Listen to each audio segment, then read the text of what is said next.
Hello everyone, welcome to Grade Plus teaching exam. स्वागत है फिर से आपका ग्रेड प्लस टीचिंग एग्जाम में।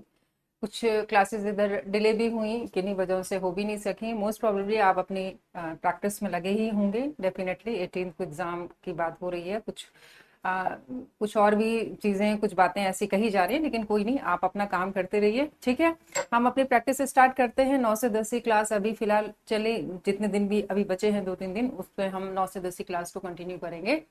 आज का जो सेशन है आपका पेपर फर्स्ट के लिए, यूजीसी नेट पेपर फर्स्ट के लिए टीचिंग एप्टीट्यूड से रिलेटेड इसमें कुछ क्वेश्चंस हैं, उनको हम लोग देखेंगे कि किस तरीके के क्वेश्चंस आ सकते हैं और किस तरीके से उसको आप ऑप्ट करेंगे, ठीक है।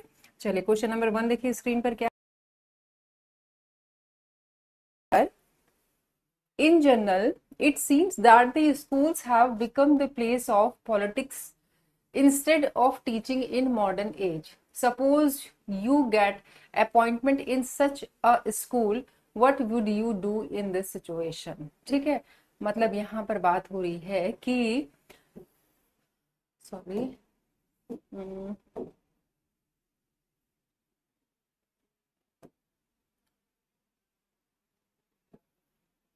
यहाँ पर बात है कि ऐसा लगता है कि आधुनिक युग में आधुनिक आधुनिक युग में स्कूल पढ़ाई के बजाय राजनीति का अड्डा बन गए हैं। मान लिया जाए आपको ऐसे स्कूल में नियुक्ति मिल जाए, तो आप इस स्थिति में क्या करेंगे। मतलब कोई भी जो टीचर है, किसी को अगर ऐसी जगह पर नियुक्ति मिलती है, तो ऐसी स्थिति में टीचर के द्वारा क्या किया जाएगा। You will accept the membership of the active political group. You will be continuing to make favorable effort to so that teaching environment can be retained in school. You will free yourself from political activities and pressure. You will try to crush the teachers politics with the help of student. तो सबसे appropriate जो answer है, अगर आप ऐसी जगह कहीं पर आपको नियुक्ति मिल जाती है जहां पर पूरा एक राजनीति का अड्डा चल रहा है आज करके, अगर हम बात करें स्कूल कॉलेजेस को लेकर के, तो ऐसे में आप क्या करेंगे। आपकी नियुक्ति नई नई हो रखी है, तो आप क्या करेंगे। You will free your self from political activities and pressure. किसी भी तरीके के राजनीतिक मुद्दों में आप अपने आप को इन्वॉल्व न करके आप सिर्फ अपने काम पर ध्यान देंगे और खुद को इस तरीके के किसी भी प्रेशर से मुक्त रखेंगे, ठीक है। तो ये इसका सबसे सही आंसर होना चाहिए, जितने भी आंसर ऑप्शन यहाँ पर दिए गए हैं, ठीक है। आगे बढ़ते हैं, अगला क्वेश्चन देखिए। क्वेश्चन नंबर 2 है, क्या लिखा है question number 2। Suppose a few teachers are, question number 2 है, suppose few teachers are busy in cracking filthy jokes during their leisure time, ठीक है। इन स्कूल, इस तरीके के भी बहुत से प्रश्न यूजीसी नेट में पूछे जाते हैं, जो बेसिकली हम अभिक्षमता की बात करें, अगर शैक्षिक या शिक्षण अभिक्षमता की बात करें, तो थोड़ा ट्रिकी से होते हैं। मीनिंग कि आपको थोड़ा सा उस पर गौर करके ऐसा लगता है कि सारे ऑप्शन सही हो सकते हैं इस तरीके के प्रश्नों में, लेकिन ऐसा नहीं होता है। मोस्ट अप्रोप्रिएट जो ऑप्शन होता है उसे हमें चुनना होता है, ठीक है। Suppose a few teachers are busy in cracking filthy jokes during their leisure time in school. You are also member of the group but unable to stop them. What would you like to do to avoid it? मान लीजिए आप किसी मान लीजिए मान लीजिए आपको शिक्षक स्कूल में अपने खाली समय, आप जहां भी पढ़ाते हैं उस स्कूल में खाली समय के दौरान कुछ शिक्षक गंदे चुटकुले सुनाने में व्यस्त हैं। आप भी उस समूह के सदस्य हैं, लेकिन उन्हें रोकने में असमर्थ हैं। ऐसे बचने के लिए आप क्या करेंगे। You pursued them not to waste their leisure time in filthy jokes. You change the group or live in the isolation because you don't relish it. You instruct them to mind their language while cracking jokes in school. You criticize, remind them to their noble profession, ठीक है। तो सबसे पहली बात, आप भी उनके group के सदस्य हैं, तो आप उनको इंस्ट्रक्ट नहीं कर सकते, आप उनको क्रिटिसाइज नहीं कर सकते, आप उनको इवन, अब जब ग्रुप वही है, एक ही स्कूल है, उसी स्कूल में रहना है, तो आप ग्रुप भी नहीं बदल सकते हैं। तो what will you do. You pursued them not to waste their leisure time in filthy jokes। मतलब उन्हीं के नुकसान को बताते हुए आप चीज को सही कर सकते हैं। तो जो पहला है ऑप्शन, वो इसके अकॉर्डिंग सही हो जाएगा। अगला क्वेश्चन देखिए क्या है। क्वेश्चन नंबर 3 कह रहा है, if students enlist you for making favoritism in evaluation, how can you deal with this problem।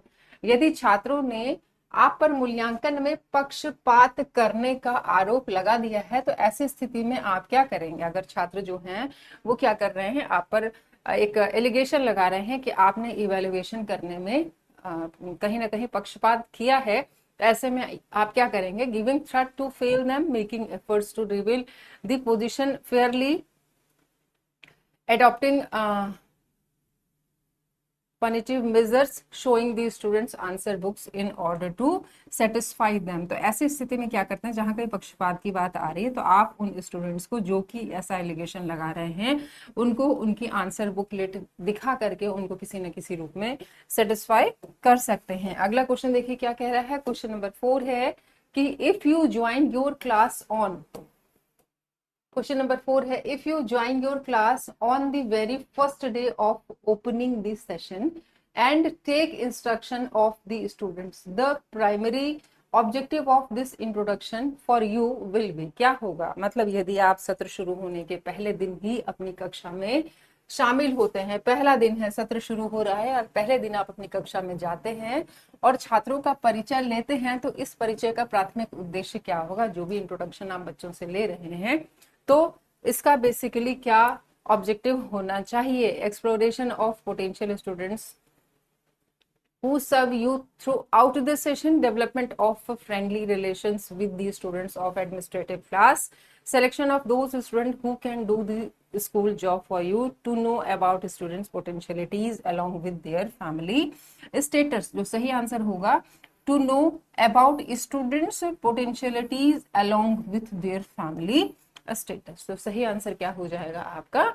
D option सही हो जाएगा। और भी हो सकते थे लेकिन हमको इन्हें 4 ऑप्शंस में से ही एक को सही समझना या चुनना है। ठीक,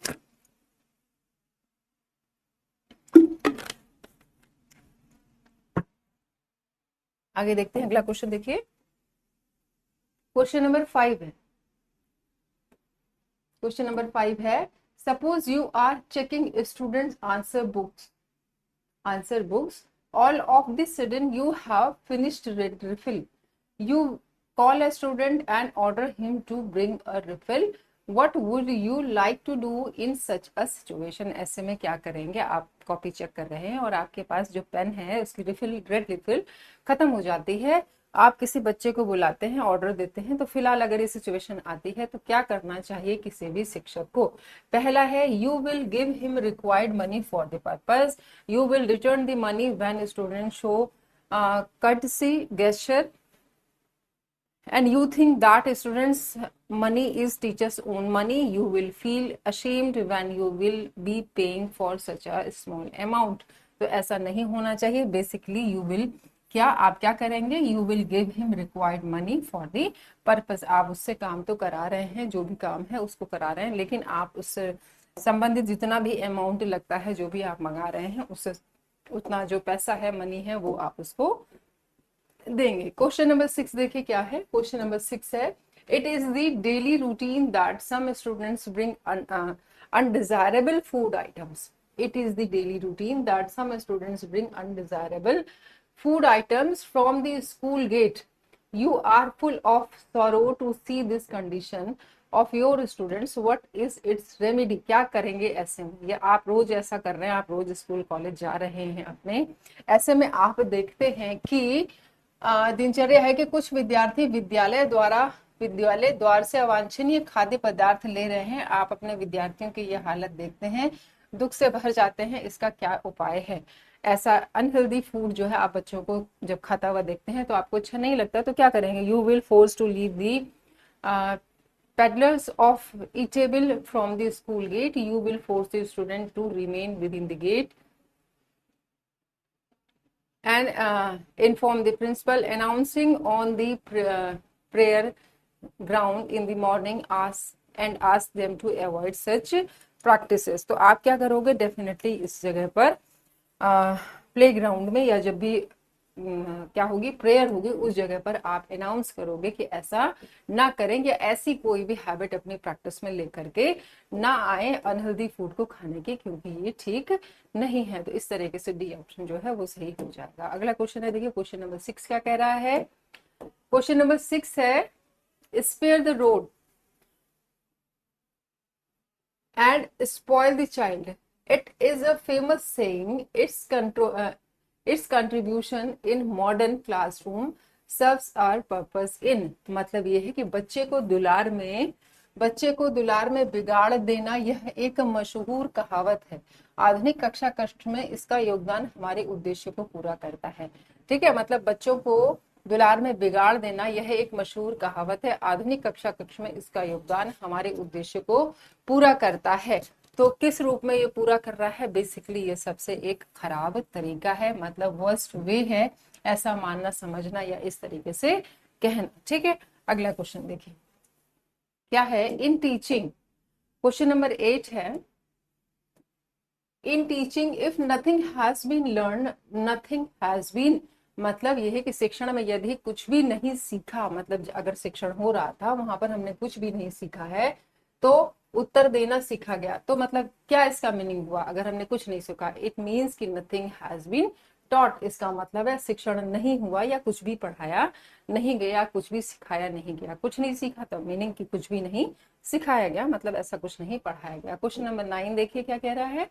विच of the following is least acceptable learning में, मतलब निम्नलिखित में से कौन सा सबसे कम स्वीकार्य सीखना हो सकता है?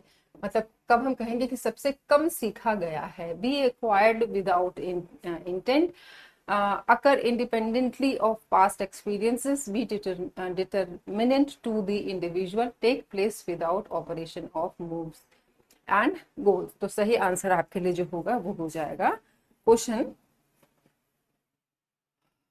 Sorry option D. ठीक है, चलिए आगे बढ़े। 10th देखिए क्या कह रहा है। क्वेश्चन नंबर 10 है, as teacher we should think of our work in terms of, एक शिक्षक के रूप में यदि हम शिक्षक हैं या शिक्षक होने के नाते हमें अपने काम के बारे में सोचना चाहिए। सिस्टमैटिक ड्रिल की तरह the mastery of subject matter है, हियरिंग लेसन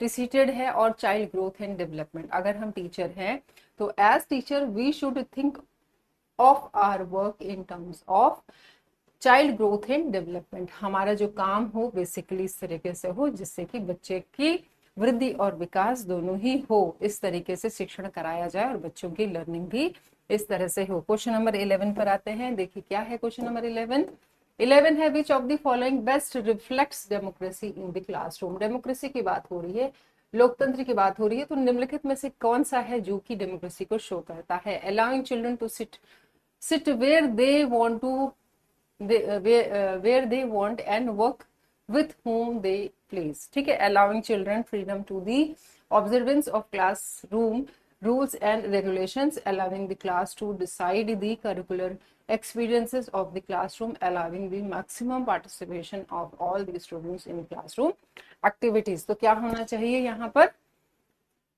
सी ऑप्शन देखिए, allowing the class to decide the curricular experiences of the classroom. तो सबसे सही है, अप्रोप्रिएट जो आंसर होगा, कक्षा कक्ष के पाठ्यचर्या संबंधी अनुभवों को तय करने की अनुमति देना, मतलब उन बच्चों को। ठीक है, अगला क्वेश्चन देखिए क्या है। क्वेश्चन नंबर 12 है, learning implies something in the individual, मतलब सीखना व्यक्ति में कुछ ना कुछ निहित करता है। किस तरीके से, किस निहित करने की बात है? मतलब कोई ना कोई एक तरह से उसके अंदर कोई ऐसा बदलाव देखने को मिलेगा, तब हम कहेंगे कि उसकी लर्निंग हुई है या सीखना हुआ है। तो क्या हो सकता है? एक्वायर्ड बाय, अकरिंग टू और occurring with in and absorbed bye, मतलब सीखना व्यक्ति में कुछ ना कुछ निहित करता है। तो क्या निहित से का मतलब है क्या एक तरह से परिवर्तन हमें देखने को मिलता है, ये पूछा जा रहा है। तो सही बात जो हो जाएगी वो हो जाएगी अकरिंग विद इन, मीनिंग भीतर घटित होना। जब भी कुछ सीख रहा है बच्चा या सीख गया है तो फिर कुछ ना कुछ ऐसा उसके अंदर घटित होता है। क्वेश्चन नंबर 13 देखिए क्या कह रहा है कि आधुनिक शिक्षा में रूसो का प्रमुख योगदान क्या था? Rousseau's major contribution to modern education was, क्या था आधुनिक योगदान? एग्रीकल्चरल स्कूल था, किंडरगार्टन था, थेरेपी था, या फिलोसफी ऑफ नेचुरलिज्म था? किसकी बात हो रही है? रूसो की बात हो रही है। ठीक है, तो इनका योगदान अगर हम बात करें कि मॉडर्न एजुकेशन में क्या था, तो इनका योगदान था फिलॉसफी ऑफ नेचुरलिज्म या प्रकृतिवाद का दर्शन। प्रकृतिवाद को लेकर के रूसो ने बहुत कुछ बताया, बहुत कुछ कहा, और शिक्षा भी बच्चों को उनकी प्रकृति के अनुसार जो है दी जानी चाहिए, ऐसा इनका मानना था। प्राकृतिक परिवेश में दिए जाने की आवश्यकता है बच्चों को। ठीक है, अगला क्वेश्चन देखिए क्या है, question number 14। When Locke spoke on tabula rasa, he referred to his belief that, जब लॉक ने टेबुला रस की बात की तो उन्होंने अपने विश्वास का उल्लेख किया। किस बात को ध्यान में रख करके? The doctrine of innate ideas is essentially correct. The organism reacts as a whole to stimulus.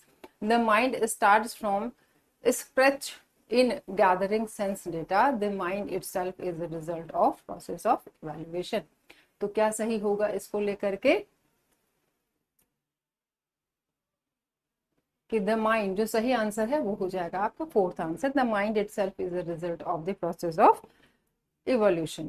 ठीक है, अगला क्वेश्चन देखिए क्या है, क्वेश्चन नंबर 15 क्या कह रहा है? क्वेश्चन नंबर 15 है, which of the following is the most important single factor underlying the success of beginning teacher. मतलब which of the following is the most important single factor underlying the success of beginning teacher, या शुरुआती शिक्षक की सफलता के पीछे, जो मतलब शुरुआत में जो अपना करियर शुरू करते हैं शिक्षक के रूप में, शुरुआती शिक्षक की सफलता के पीछे निम्नलिखित में से कौन सा सबसे महत्वपूर्ण कारक है?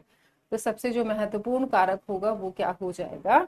वो होगा आपका his personality and ability to relate to the class, his attitude and outlook on life, his verbal facility and organizational ability, his scholarship and intellectual ability. सही आंसर क्या हो जाएगा? his personality and ability to relate the class, मतलब उसकी जो personality है, उसका व्यक्तित्व है, और कक्षा में जुड़ने का जो उसका एक अपना हुनर होगा, बेसिकली ये उसके लिए सबसे ज्यादा इंपॉर्टेंट हो जाता है। अगला क्वेश्चन देखिए क्या है, क्वेश्चन नंबर 16 है, Plato's theory called for an educational program in which, Plato के सिद्धांत में एक शैक्षिक कार्यक्रम का आह्वान किया गया। वो शैक्षिक कार्यक्रम क्या था?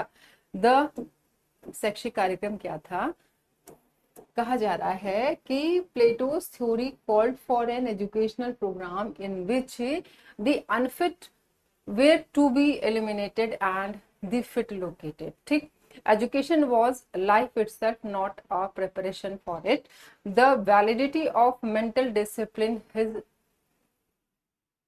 dialectic for rulers, and his science was for workers, his dialectic for rulers। मतलब जो सही बात होगी, यहाँ पर कहा गया है कि प्लूटो के सिद्धांत में एक शैक्षिक कार्यक्रम का आह्वान किया गया, तो बेसिकली वो कौन सा था? तो वो था the unfit were to be eliminated and the fit located. अयोग्य को हटा दिया जाना चाहिए था और उपयुक्त का पता लगाना चाहिए था। जो अयोग्य है उसको हटाना और जो योग्य है उसको उसकी जगह पर फिट करना या बिठाना। ठीक है, अगला क्वेश्चन देखिए, क्वेश्चन नंबर 17 क्या कह रहा है? The best way to prepare students for the transition to the next step in the educational ladder is to, मतलब शैक्षिक सीढ़ी की अगर बात करें, शैक्षिक सीढ़ी में अगले चरण में परिवर्तन के लिए छात्रों को तैयार करने का सबसे अच्छा तरीका क्या है?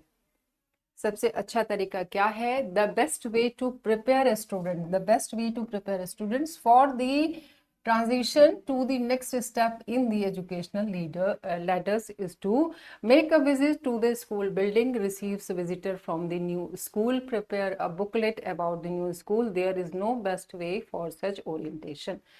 सही आंसर क्या होगा इसके लिए? इसके लिए जो सही आंसर हो जाएगा, मीनिंग यही है कि there is no best way to for such orientation. इस तरीके की अभिविन्यास के लिए कोई भी सर्वोत्तम तरीका नहीं है कि जहां से ऐसा कहा जा सके कि शैक्षिक सीढ़ी में अगले चरण में परिवर्तन के लिए छात्रों को तैयार करने का कोई सबसे अच्छा फंडा, सबसे अच्छा तरीका या तकनीक जो है वो है, तो ऐसा कुछ नहीं कहा जा सकता। क्वेश्चन नंबर 18 देखिए क्या कह रहा है कि विच of the following comprises teaching skills. नीचे लिखी हुई हैं, तो इनमें से बताना है कि कौन कौन सी टीचिंग स्किल्स हैं। ब्लैक बोर्ड राइटिंग है, क्वेश्चनिंग है, एक्सप्लेनिंग है, या ये सारी ही टीचिंग स्किल्स होती हैं। तो टीचिंग स्किल जैसा कि हम सभी जानते हैं क्या है, टीचिंग स्किल्स होती हैं टीचिंग को इफेक्टिव बनाने के लिए कोई भी टीचर जो है शिक्षण कौशलों का प्रयोग करता है। तो ब्लैक बोर्ड राइटिंग भी है, क्वेश्चनिंग भी है, एक्सप्लेनिंग भी है। इट मीन्स की ऑल ऑफ दी अबव, उपरोक्त जितने भी लिखे हुए हैं वो सारी ही क्या है, टीचिंग स्किल्स हैं। अगला क्वेश्चन देखिए, क्वेश्चन नंबर 19 क्या कह रहा है, which of the following statement is not correct, कौन सा सही नहीं है। Which of the following statement is not correct? Lecture method can develop reasoning. Lecture method can develop knowledge. Lecture method is one-way process. During lecture method, students are passive. क्या है कि which of the following statement is not correct? कौन सा सही नहीं है। जो सही नहीं है वो है lecture method can develop reasoning. lecture method से reasoning को develop नहीं किया जा सकता। ठीक है, आगे देखिए। लेक्चर मेथड का मतलब है व्याख्यान विधि। टीचर के द्वारा पढ़ाते समय जो व्याख्यान दिया जाता है तो कहीं ना कहीं एक तरफा ही हो जाता है, टीचर ही उसमें काम करता है, तो बच्चा बहुत ज्यादा दिमाग यूज नहीं कर पाता। क्वेश्चन नंबर 20 है, the main objective of teaching at higher education level, उच्च शिक्षा में पढ़ाने का या टीचिंग करने का, शिक्षण का सबसे मुख्य उद्देश्य क्या है। To prepare student to pass examination, to develop the capacity to take decision, to give new information, to motivate student to ask questions during lecture. तो सही जो आंसर होगा वो होगा आपका to prepare to develop the capacity to take decision. Basically higher education की बात कर रहे हैं और उच्च शिक्षा की बात कर रहे हैं, तो यहाँ पर शिक्षण इसी तरीके का कराया जाए कि बच्चों में वो योग्यता डेवलप हो सके जिससे कि वो अपने डिसीजंस जो हैं खुद ले सकें, या मीनिंग वो डिसीजन मेकिंग हो सकें। क्वेश्चन नंबर 21 है,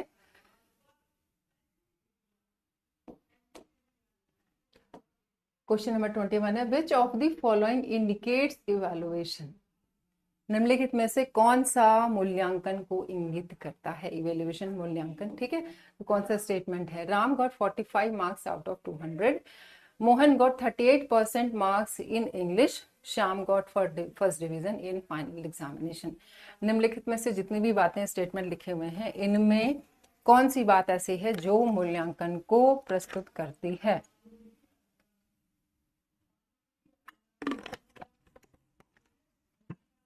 तो सभी बातें हैं, मूल्यांकन हुआ है तभी इतना नंबर दिख रहा है। मतलब बच्चे को, राम को मिले 45/200 में से, मोहन ने 38% मार्क्स स्कोर किए इंग्लिश में, और Shyam got first division in final examination. तो विदाउट इवैल्यूएशन जो है ये तीनों स्टेटमेंट नहीं हो सकते हैं। तो उपरोक्त सभी में इवैल्यूएशन देखने को हमें मिल रहा है। क्वेश्चन नंबर 22 है, education is a powerful instrument of किसका। Education is a powerful instrument of, एक सशक्त साधन है किसको लेकर के, सोशल ट्रांसफॉर्मेशन को है, पर्सनल ट्रांसफॉर्मेशन को है, कल्चरल ट्रांसफॉर्मेशन को है, या उपरोक्त सभी। हम यहाँ पर बात कर रहे हैं किसको लेकर के, यहाँ पर बात हो रही है education is a powerful instrument, एक सशक्त साधन है किसका, सभी का। सोशल ट्रांसफॉर्मेशन भी है, पर्सनल ट्रांसफॉर्मेशन भी है, कल्चरल ट्रांसफॉर्मेशन भी है, और तो हम कहेंगे ये सारी ही बातें हैं बेसिकली अगर हम बात करते हैं किसको लेकर के, शिक्षा को लेकर के, क्योंकि शिक्षा के द्वारा ही इन सभी क्षेत्रों में कहीं ना कहीं परिवर्तन हम लेकर के आ सकते हैं, समाज को परिवर्तित किया जा सकता है मात्र शिक्षा के द्वारा, मीनिंग विचारों के द्वारा कहीं ना कहीं, जो कि शिक्षा से ही पॉसिबल हो पाएगा। क्वेश्चन नंबर है 23, क्या है, alternative education also known as, या वैकल्पिक शिक्षा को और किस रूप में जाना जाता है। That is family education, non traditional education, traditional education और non family education. Alternative education को हम और किस नाम से जानते हैं ये पूछा जा रहा है, तो अल्टरनेटिव एजुकेशन को हम और जो दूसरा नाम है that is non traditional education, या फिर गैर पारंपरिक शिक्षा के नाम से भी जानते हैं। 23 हो गया। नेक्स्ट देखिए 24 है, क्वेश्चन नंबर 24 क्या कह रहा है। 24, a teacher gives lot of positive and negative example of support his presentations in the classroom. This will be related to which level of teaching। मतलब यहाँ पर यह है कि कोई अध्यापक है, क्या करता है, एक अध्यापक जो है या कोई अध्यापक है कक्षा में अपनी प्रस्तुति के समर्थन में बहुत से सकारात्मक और नकारात्मक उदाहरण प्रस्तुत करता है, यह शिक्षण के किस स्तर से संबंधित हो जाएगा? तो डेफिनेटली किससे हो जाएगा? ऑटोनोमस डेवलपमेंट लेवल है, मेमोरी लेवल है, अंडरस्टैंडिंग लेवल है और रिफ्लेक्टिव लेवल है।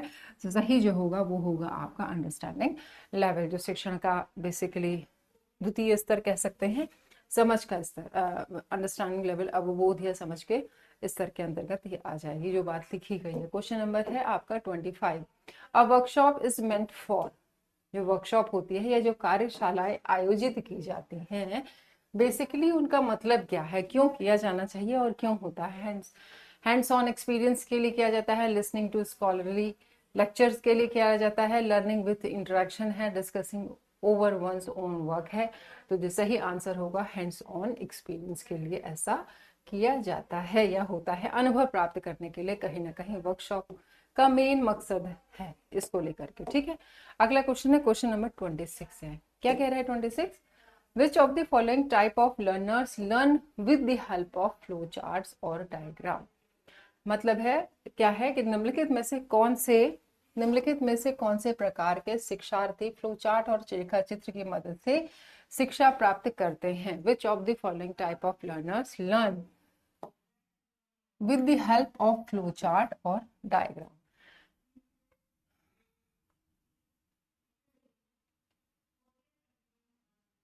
टेक्टाइल है, विजुअल है, ऑडिटरी है और रोट है। ठीक है, तो क्या सही हो जाएगा? सही आंसर आपका हो जाएगा विजुअल या फिर दृश्यात्मक। अगला क्वेश्चन है क्वेश्चन नंबर 27 है। In a classroom an effective listener, एक इफेक्टिव लिसनर जो होगा, जो कि बड़े ध्यान से सुन रहा है किसी को, तो उसके वो क्या चाहेगा? ठीक है, resist distraction, seeks diversion, prefers message filtering and जज द मैसेज डिलीवरी स्टाइल। तो अगर कोई भी इफेक्टिव लर्नर होगा क्लास में तो बेसिकली वो किसी भी प्रकार से अपने ध्यान को भंग नहीं होने देना चाहेगा। मतलब जो भी चीजें उसको डिस्ट्रैक्ट कर रही हैं उन सभी चीजों को वो हटा देना चाहेगा अगर वो कक्षा में ठीक प्रकार से सुन रहा है। अगला क्वेश्चन देखिए क्या है। Which of the following is not an effective domain?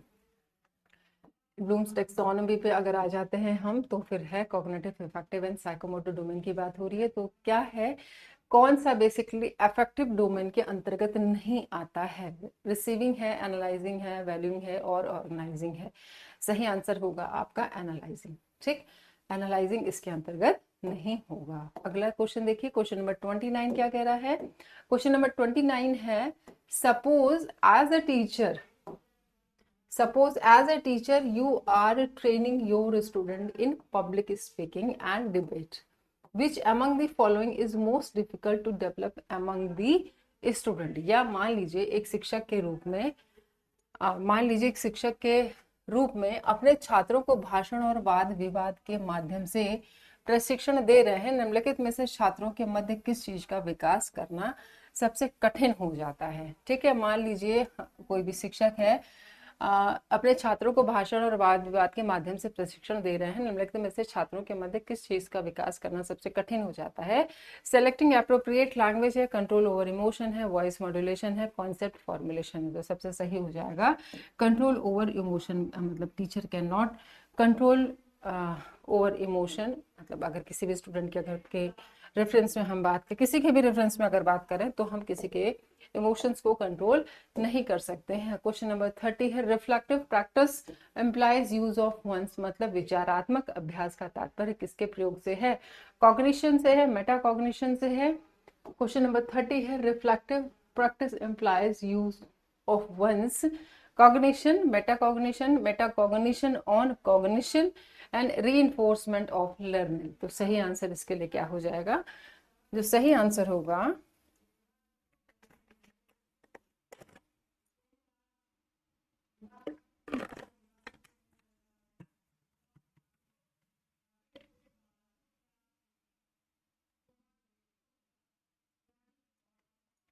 सही आंसर हो जाएगा आपका मेटा कॉग्निशन। अगला क्वेश्चन देखिए क्वेश्चन नंबर 31 है क्या है। When the learner outcomes of students are ensured with employment, when the learning outcomes of students are ensured with employment of less resources and effort on the part of a teacher and more initiative for self learning is evident. Which of the following expression will describe the teachers most appropriately? जब शिक्षकों की ओर से कम संसाधनों और प्रयासों को नियोजित करके छात्रों के अधिगम परिणामों को सुनिश्चित किया जाता है, कम संसाधनों के बाद भी जब सुनिश्चित हो जाता है अधिगम का परिणाम और स्व शिक्षण के लिए अधिक पहल होती है, तो निम्नलिखित में से कौन सी अभिव्यक्ति शिक्षक को सबसे उपयुक्त रूप से वर्णित करती है? तो सबसे सही जो आंसर होगा, teacher is successful, teacher is effective, teacher is intelligent and teacher is practical. तो सही बात जो हो जाएगी वो होगी आपकी टीचर इज इफेक्टिव। ठीक है, प्रभावकारी है या प्रभावपूर्ण है या उसका प्रभाव बहुत ज्यादा है, जो कि कम रिसोर्सेस के साथ भी वो अच्छा रिजल्ट दे पा रहा है, मतलब बच्चों का अधिगम हो रहा है। अगला क्वेश्चन है क्वेश्चन नंबर 32। क्वेश्चन नंबर 32 देखिए क्या है। The use of teaching add is justified on the grounds of attracting students' attention in the classroom, minimizing indiscipline problems in the classroom, optimizing learning outcomes of students, and effective engagement of students in learning tasks. सही answer क्या हो जाएगा?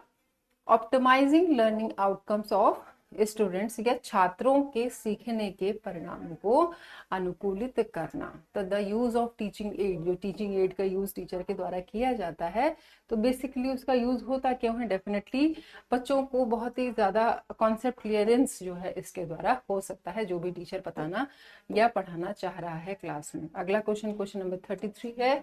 Assertion और reason को लेकर के, या अभिव्यक्ति और उसके कारण को लेकर के, तो क्या कह रहा है एजर्शन और रीजन? देखिए एजर्शन क्या है। The purpose of higher education is to promote critical and creative thinking abilities among student. बच्चों में क्रिटिकल और क्रिएटिव थिंकिंग को डेवलप करना, ये हायर एजुकेशन का क्या है? उद्देश्य है। रीजन क्या है? Because these abilities ensure job placement. तो क्या ये सही है ये बात? ठीक, तो बातें अपनी जगह पर सही हैं दोनों ही, लेकिन जो रीजन है वो सही व्याख्या नहीं करता है। इट मीन्स कि both A and R are true, but R is not the correct explanation of A. जो रीजन है वो अभिकथन की सही व्याख्या नहीं करता है। ठीक है, अगला क्वेश्चन देखिए क्या है। क्वेश्चन नंबर 34 है।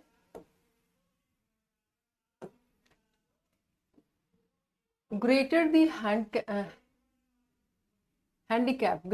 handicap of students coming to the educational institutions, greater the demand on the, ठीक है, मतलब यह शैक्षणिक संस्थानों में आने वाले छात्रों की बाधा जितनी अधिक होगी, मांग उतनी अधिक होगी। किसकी? मतलब यही है कि अगर कोई बहुत डिमांडिंग है, कोई इंस्टीट्यूशन ऐसा जहां पर बच्चे ज्यादा से ज्यादा आना चाह रहे हैं, तो ज्यादा डिमांड किसकी हो जाएगी? Family, society, teacher, state, definitely teacher की हो जाएगी, क्योंकि बच्चे अगर बहुतायत में कहीं पर आ रहे हैं तो डेफिनेटली डिमांड किसकी ज्यादा होगी, या काम किसका है वहां पर? टीचर का है। तो फिर क्या हो जाएगा सही आंसर आपका सी। अगला क्वेश्चन है 35। What are the characteristic of continuous and comprehensive evaluation. बात हो रही है सतत और व्यापक मूल्यांकन को लेकर के, तो सही क्या हो जाएगा? पहला लिखा है it increases the workload on students by taking multiple test, it replaces marks with grade, it evaluates every aspect of a student, it helps in reducing examination phobia। तो एक्चुअली वर्कलोड नहीं बढ़ाता है कंटिन्यूअस एंड कॉम्प्रिहेंसिव इवैल्यूएशन, तो ये गलत हो जाएगा। उसके अलावा जितने भी ऑप्शन है वो सही है, meaning B, C and D कहीं पर है तो ये सही होगा। डी ऑप्शन देखिए ये सही हो जाएगा। ठीक है, वर्कलोड नहीं बढ़ाता है कंटिन्यूअस एंड कॉम्प्रिहेंसिव इवैल्यूएशन। ठीक है, तो ये पहला जो है ऑप्शन वो गलत होगा और चीजें और बातें सही हैं। 36 क्या कह रहा है? Which one of the following statement is correct in the context of multiple choice type of question. जो मल्टीपल चॉइस टाइप के क्वेश्चंस होते हैं उनके रेफरेंस में कौन सी बात सबसे ज्यादा एप्रोप्रिएट है? They are more objective than true false type questions, they are less objective than essay type questions, they are most subjective than short answers type questions, they are most subjective than true false type questions। ठीक है, तो basically multiple choice type of questions देखा जाए तो सबसे सही माने जाते हैं कहीं ना कहीं कह सकते हैं कि ऑब्जेक्टिविटी इनमें बहुत ज़्यादा होती है, तो इट मीन्स कि they are more objective than true false type of questions. ठीक है, पहला ऑप्शन जो है वो सही हो जाएगा। अगला क्वेश्चन देखिए, क्वेश्चन नंबर 37 क्वेश्चन क्या कह रहा है कि as chairman of an independent commission on education Jacques Delors report to UNESCO was title. किस टाइटल के, या उसका टाइटल क्या था, किसका? शिक्षा पर एक स्वतंत्र आयोग के अध्यक्ष के रूप में जैक्स डेलर्स ने यूनेस्को को दी एक रिपोर्ट दी थी, जिसके शीर्षक की बात हो रही, तो उस शीर्षक का नाम क्या था? उस शीर्षक का नाम था आपका लर्निंग द ट्रेजर विदिन, या सीखना एक खजाना भीतर का। मीनिंग कि भीतर से का मतलब ये है कि सीखने से का मतलब कहीं ना कहीं आपकी पर्सनालिटी भी उसके साथ डेवलप करती है। क्वेश्चन नंबर 38 है। 38 क्वेश्चन नंबर क्या कह रहा है? What are required for good teaching. किसी भी टीचिंग के लिए क्या सबसे ज्यादा रिक्वायर्ड है? डायग्नोसिस है, रेमेडी है, डायरेक्शन है, फीडबैक है। देखा जाए तो ये सारी ही बातें, अगर हम एक अच्छे शिक्षण की बात करते हैं तो डायग्नोसिस भी चाहिए, निदान चाहिए, रेमेडी चाहिए, डायरेक्शन चाहिए, फीडबैक चाहिए। तो आपके लिए जो ए ऑप्शन है ये सही हो जाएगा। ठीक है, चलिए आगे बढ़ते हैं। मतलब एक अच्छे शिक्षण में ये सारी बातें होनी आवश्यक हो जाती हैं। क्वेश्चन नंबर 39 है, which of the following is the highest level of cognitive ability. Cognitive ability या संज्ञानात्मक अभिक्षमता की बात कहें या योग्यता की बात कहें तो क्या हो जाएगा? कब कहेंगे कि संज्ञानात्मक जो एबिलिटी है या कॉग्निटिव एबिलिटी है सबसे ज्यादा है? Select the correct option from below. Knowing है, अंडरस्टैंडिंग है, एनालाइजिंग है एंड इवेलुएटिंग है। निम्नलिखित में से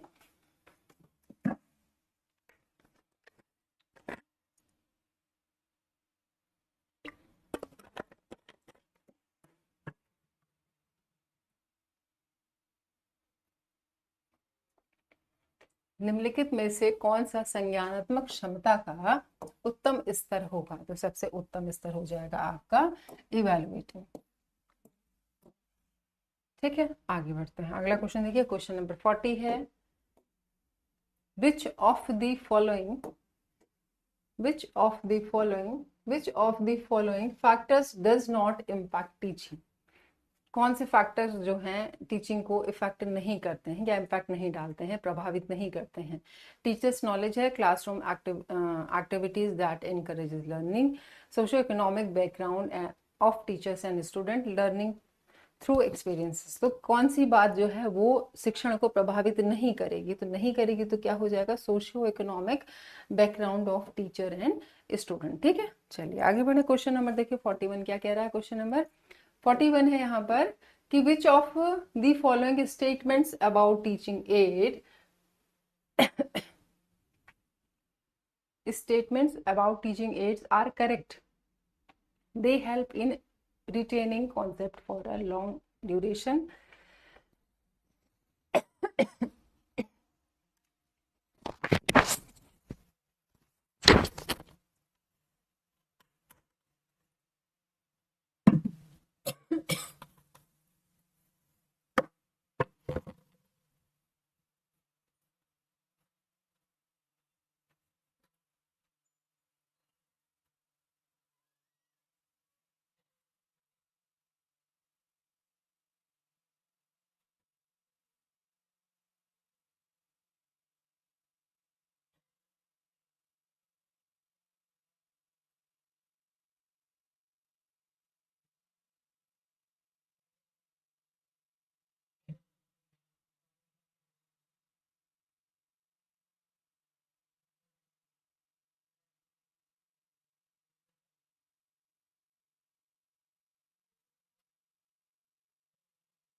The statement about teaching aid are correct.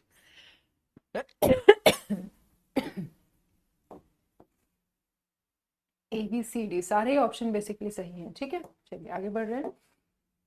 अगला क्वेश्चन है, achievement test are commonly used for the purpose. जो अचीवमेंट टेस्ट होता है या उपलब्धि परीक्षण की अगर बात करें, commonly used for the purpose of making selection for a specific job, selecting candidates for a course, identifying strengths and weaknesses of learners and assigning the amount of learning after teaching। तो क्या हो जाएगा?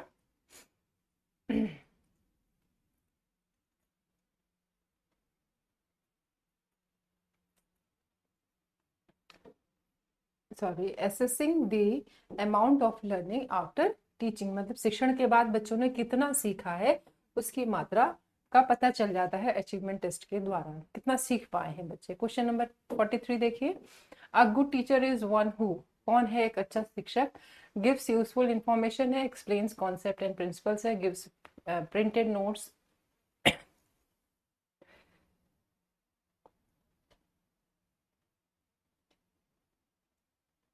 Gives printed notes to student है, inspire students to learn, बच्चों को सीखने के लिए प्रेरित करने वाला जो शिक्षक होगा वही सबसे बेहतर शिक्षक कहा जा सकता है। क्वेश्चन नंबर 44 देखिए क्या कह रहा है, maximum participation of students during teaching is possible through lecture method, demonstration method, inductive और टेक्स्ट बुक मेथड। मतलब शिक्षण के दौरान जब भी बच्चों को पढ़ाया जाता है तो अधिकतर बच्चों का पार्टिसिपेशन बेसिकली किस मेथड के थ्रू हम ज्यादा देख सकते हैं या हो सकता है, तो वो सही जो मेथड होगा that will be demonstration method. अगला क्वेश्चन है 45, क्या कह रहा है, education is the manifestation of perfection already in man was stated by, M K Gandhi है, आर एन टैगोर है, स्वामी विवेकानंद है, अरविंदो, श्री अरविंदो। ठीक है, तो सही आंसर है स्वामी विवेकानंद ने बेसिकली ये बात कही थी कि शिक्षा मनुष्य में पहले से ही मौजूद पूर्णता की एक अभिव्यक्ति है। क्वेश्चन नंबर 46 देखिए, classroom communication is normally considered as, classroom जो कम्युनिकेशन होता है बेसिकली उसको हम कैसे मतलब also normally considered as effective है, कॉग्निटिव है, अफेक्टिव है, इफेक्टिव एंड सेलेक्टिव। तो सही आंसर आपका हो जाएगा सी ऑप्शन। 47 देखिए क्या कह रहा है, which one of the following is considered a sign of motivated teaching, निम्नलिखित में से किसे प्रेरित शिक्षण का लक्ष्य माना जाता है, which one of the following is considered a sign of motivated teaching. Students asking question है, maximum attendance of the student है, पिन ड्रॉप साइलेंस है, स्टूडेंट टेकिंग नोट्स है। तो क्या होगा, कैसे कहेंगे कि जो शिक्षण है वो प्रभावकारी है या उससे बच्चे प्रेरित हो रहे हैं, तो जब बच्चे क्वेश्चन करना स्टार्ट करते हैं, स्टूडेंट्स आस्क क्वेश्चन, बच्चे प्रश्न करते हैं जो कुछ भी पढ़ाया गया उसके रिगार्डिंग, तो हम कहेंगे कि शिक्षण क्या है, फलदायी भी है और फ्रूटफुल भी हो रहा है, मीनिंग उसका कोई प्रभाव हमें देखने को मिलता है। क्वेश्चन नंबर 48 देखिए क्या है, which one of the following is the best method of teaching, सबसे बेहतर मेथड कौन कहा जाएगा टीचिंग को लेकर के, लेक्चर है, डिस्कशन है, डेमोन्स्ट्रेशन है, नरेशन। तो सबसे जो बेस्ट मेथड होता है basically that will be demonstration method. 46 है, dyslexia is associated with, dyslexia एक कह सकते हैं एक रोग कहेंगे जिसे, तो किससे संबंधित है, नीचे जितनी चीजें लिखी हुई हैं, मेंटल डिसऑर्डर से, बिहेवियरल डिसऑर्डर है, रीडिंग डिसऑर्डर है और राइटिंग डिसऑर्डर है। ठीक है, तो रीडिंग डिसऑर्डर से डिसलेक्सिया जो है वो एसोसिएटेड है। आज का जो लास्ट क्वेश्चन है क्वेश्चन नंबर 50 है, with delivering lecture if there is some disturbance in the class a teacher should, teacher को ऐसे में क्या करना चाहिए अगर वो लेक्चर दे रहा है और ऐसे में कुछ ऐसी डिस्टर्बेंस होता है तो क्या करेगा, keep quiet for a while and then continue, punish those causing disturbance, motivate to teach those causing disturbance and not bother of what is happening in the class. तो क्या करेंगे ऐसे में, C option, motivate to teach those causing disturbance, जो कोई भी कारण बन रहे हैं डिस्टर्बेंस का क्लास में, motivate to teach those causing disturbance, जो भी जिस भी वजह से जो कारण दिखाई दे रहा है क्लास में डिस्टर्बेंस का, उनको मोटिवेट करना या उनको शिक्षा देने के लिए मोटिवेट करना या शिक्षा प्रदान या प्राप्त करने के लिए मोटिवेट करना। ठीक है, तो इतने क्वेश्चंस हमने आज देखे। चलिए तो ये ओवरऑल 50 क्वेश्चंस हमने थोड़ा फटाफट देखने की कोशिश करी। दोबारा फिर से मुलाकात होती है आपसे कल। Till then thank you so much and good night. और अपनी प्रैक्टिस करते रहिए, एग्जाम चुके आपके करीब में। Thanks about.